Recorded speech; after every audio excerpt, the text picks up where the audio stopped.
Board के exam में सबसे ज्यादा नंबर जो होते हैं वो शॉर्ट क्वेश्चन के होते हैं और सबसे ज्यादा नंबर जो काटे जाते हैं वो होते हैं लॉन्ग क्वेश्चन के। और स्टूडेंट्स को सबसे ज्यादा परेशानी किस चीज में फेस करना पड़ती है वो है लॉन्ग क्वेश्चन को याद करने में।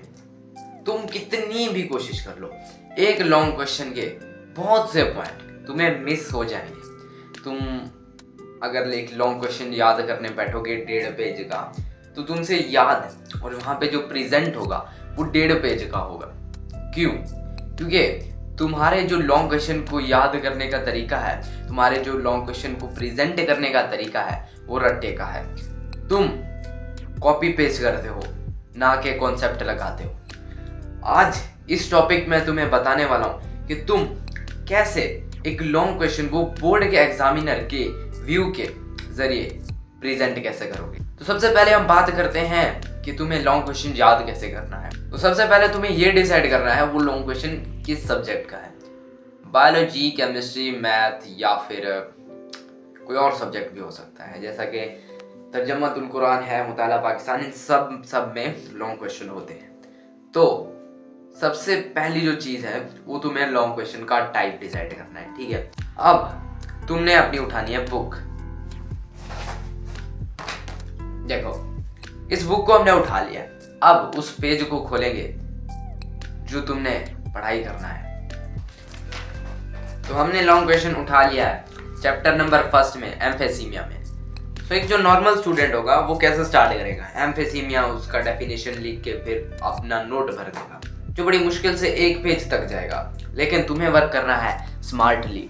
तो मैं तुम्हें बताता हूँ, तुम्हें अपना वो लॉन्ग क्वेश्चन ओपन कर लेना है। ये देखो, अब मैं तुम्हें बताता हूँ कैसे तुम्हें करना है याद। तो एम्फीसीमिया का सबसे पहले तुम्हें बनानी है हेडिंग्स, पूरे 1 पेज का।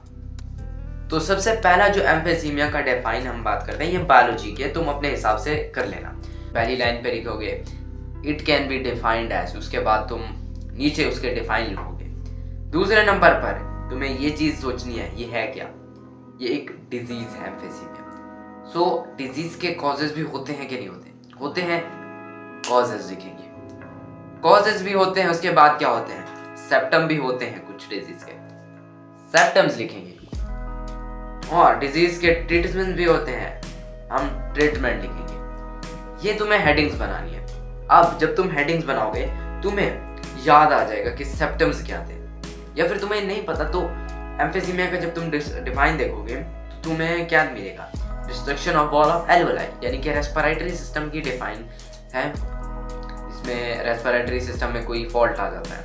अब हम इसकी डिफाइन को देखकर सिम्टम्स बनाएंगे। अब रेस्पिरेटरी सिस्टम में कब कोई फॉल्ट आता है तो हमें क्या होता है, कफ होती है, हमें ब्रीथिंग में प्रॉब्लम होती है और हमें सांस लेने में प्रॉब्लम होती है, रात को खांसी वगैरह, वीजिंग प्रॉब्लम ये होती है। हम इन 4-5 पॉइंट को ऐसे अलग अलग लाइन पे लिखेंगे। उसके बाद हम बात करते हैं सिम्टम्स में। इसी तरह तुमने डिफाइन को, अगर तुम्हें याद नहीं आ रहा तब तुम डिफाइन को देखो, डिफाइन तुम्हें याद करनी पड़ेगी। अब डिफाइन को देखकर तुम सिम्टम बनाओगे, इसी तरह ट्रीटमेंट भी बनाओगे। अब हर चीज बनानी थोड़ी ना है, तुम्हें याद भी करना है। तो ये तो मैं बायोलॉजी की बात कर रहा हूँ। तुम्हें केमिस्ट्री, फिजिक्स, THQ जो भी है उसको बुक को उठाओ, उनके पॉइंट्स बनाओ, हर एक चीज के पॉइंट बना डालो और जब भी उसको एक हिंट से याद कर लेना। जैसे एम्फीसीमिया है, रेस्पिरेटरी प्रॉब्लम है, रेस्पिरेटरी प्रॉब्लम से हम फर्दर हिंट बना लिए हैं कि इसके ये सिम्टम, ये ट्रीटमेंट, ये खाते। और if you are writing biology paper, इसमें तुम अगर डायग्राम बना सकते हो जरूर बनाना।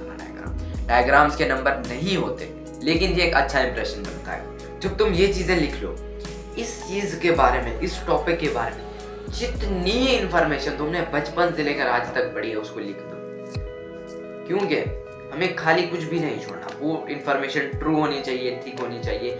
जैसे कि एम्फीसीमिया एक बीमारी है और ये कब अवेयर होती है, जब 50 to 70% पेशेंट अपने लंग टिश्यू लॉस कर चुका होता है, ये हमें पता है।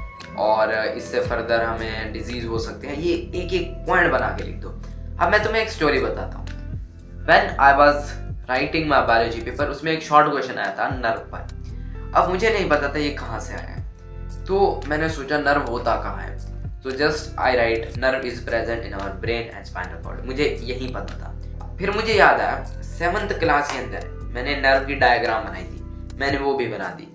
उसके बाद मैंने बताया नर्व के बारे में कि नर्व का काम क्या होता है। Conduct impulses from one part to another part of the brain, from brain to other part. ठीक है, ऐसे जो भी डिफाइन था मुझे जो जो याद आया मैंने वो लिख दिया। एंड उस शॉर्ट क्वेश्चन में मुझे पूरे नंबर मिले। मिस्टेक तुम्हें नहीं करनी वो है अपने लॉन्ग की लेंथ बड़ी नहीं की। मैंने जब अपना पहला बायोलॉजी का लॉन्ग लिखा था वो मैंने 4 पेज का लिखा था, और जब मैंने वो 4 पेज का लिखा, अगले जो 3 लॉन्ग थे उनके लिए टाइम नहीं बचा, जिन्हें मैं 1.5 पेज पर करके आ गया था।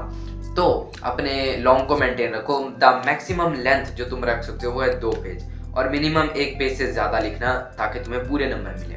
हाँ, अगर तुम ये माइंड सेट लेकर चल रहे हो कि जितने नंबर आएंगे वो ठीक हैं, तब इस वीडियो को क्विट ही कर देना चाहिए था तुम्हें पहले। तो अगर तुम्हें पूरे नंबर लेने हैं, इन्फॉर्मेशन लिख के आना, भर डालो, क्योंकि जो बोर्ड चेकर होते हैं वो कॉपी टू कॉपी नहीं चेक करते, उनको भी जो पता होता है वही चेक कर रहे होते हैं। वो भी 10th पास ही समझ लो होते हैं, 12th पास होते हैं। सो मेक श्योर कि आप कोई चीज़ भी खाली ना छोड़ो। अगर तुम्हारे माइंड में कुछ भी नहीं आ रहा, कुछ भी नहीं, ये बुक की समझ नहीं आ रही, इसको हटाओ।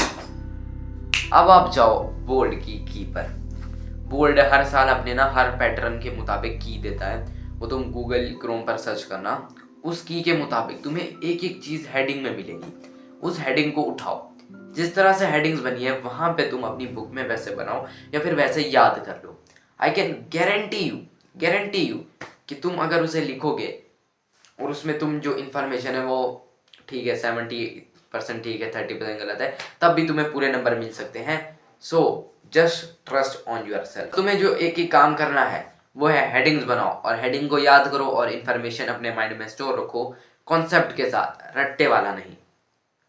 अगर तुम रट्टा मारोगे तो तुम 7 चैप्टर का लॉन्ग फर्स्ट चैप्टर में लिख के आ जाओगे, फर्स्ट का 7, ऐसे कुछ तो गड़बड़ हो जाता है। ठीक है, सो जहाँ से तुम्हारे नंबर कटते हैं, तो मेक श्योर कि तुम हेडिंग जरूर बनाना, और याद करो तो कॉन्सेप्ट के साथ याद करना। अगर इंटरेस्टेड हो गए, check pin comment and the description, वहाँ पे तुम्हें एक लिंक मिलेगा जहाँ से तुम मेरा स्टडी मैक्स का कोर्स ले सकते हो बहुत ज़्यादा सस्ते में। जहाँ पे तुम्हें मैं पेन पकड़ने से लेकर पूरे बोर्ड के पेपर तक हर एक चीज़ समझाऊंगा डिटेल में। तो अगर इंटरेस्टेड होगा ज़रूर चेक करना। मिलता है किसी और वीडियो में।